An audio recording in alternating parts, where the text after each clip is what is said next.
Hello there and welcome to another episode of World of Tanks with Gainey Titan. We're here on Redshire and I'm on the IS. This, as you can guess, is an older video. I've had it sitting on my hard drive for some time and I haven't got around to showing it to you because, well, there was other stuff I wanted to show to you. So we're top tier heavy tank and I'm going to go to the heavy tank corner on the eastern side of the map. But first we'll destroy the boxes and stuff so as to minimize the amount of hiding places in the gap circle.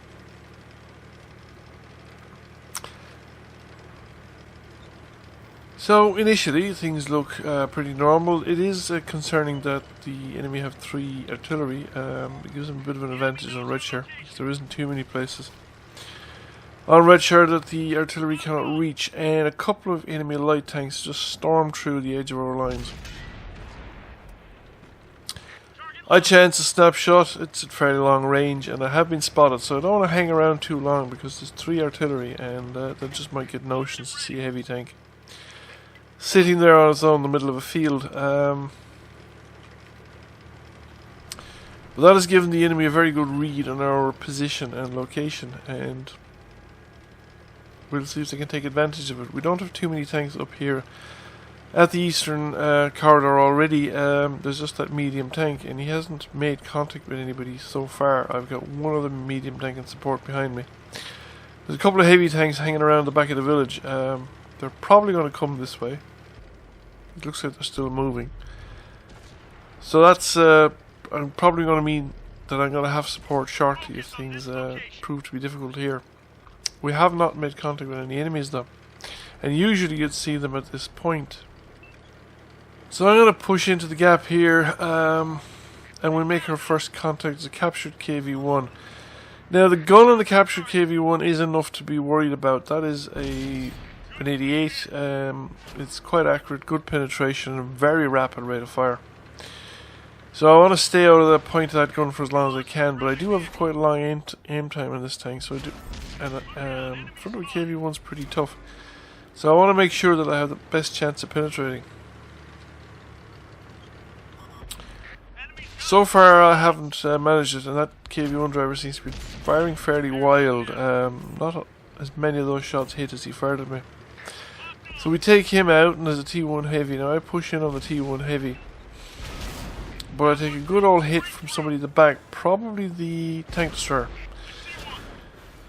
However, I've started with the K1 heavy. He's nearly done, and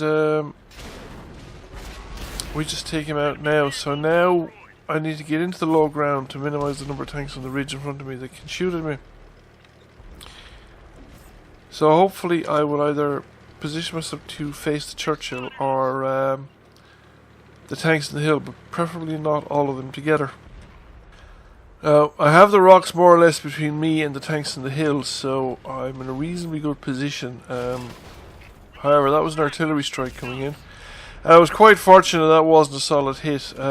He actually did very little damage, but he took my tracks out, and the big other piece of fortune, a good fortune, was that his fellow artillery units didn't just wail on top of me at the same time. But it looks like they were busy as well. The artillery looked like it was relocating there. Some of it was at any rate. Reinforcements coming in behind me, so the ridgeline has been abandoned. We get rid of the Skoda, and now I have to keep moving because of the artillery. There's a Stuart Emil.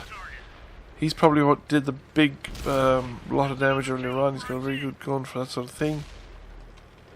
Churchill comes out,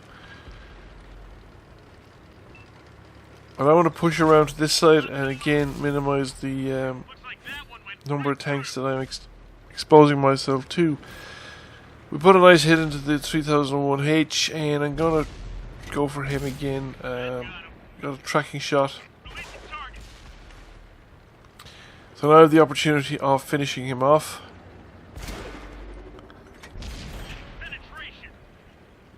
Which I don't manage to do actually.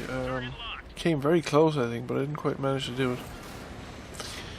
Wasn't able to turn tight enough to give that AMX ram, and I actually fired a shot over his engine deck. That was rather unfortunate. So again, I'm thwarted from the top gun. There are 3 enemy tanks left, but they are quite far away from me, and there are allied tanks closer to them than I am. So we put a nice hit into the Tiger 131, but he's at full strength, so he's not going to be particularly bothered by that just yet. However, he's not going to stand there in the middle of the field batting out with people either. He's going to go for the cover and see if he can eliminate the medium tank behind in the midst of his rear echelon, so to speak. Then they can turn and face us again, over unfavourable ground to us, where they are poking the ridge lines and taking advantage of the natural cover. So I'm still picking up spotting ribbons, because I'm probably one of the more advanced tanks, so I'm getting some spotting here.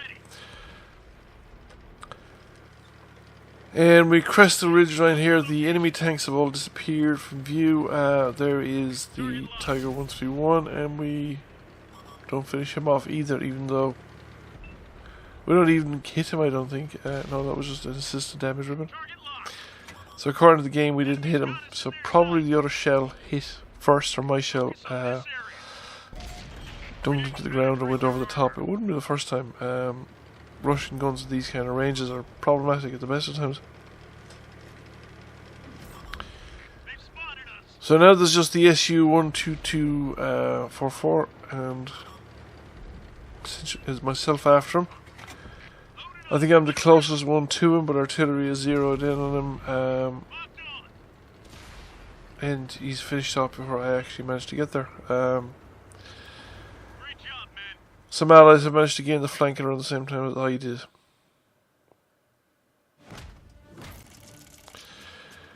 So, 47,000, 2,182 damage, nearly 2,000 assisted damage, high caliber. First class mastery, steel wall. Looks like we did pretty well in the divvy of the spoils.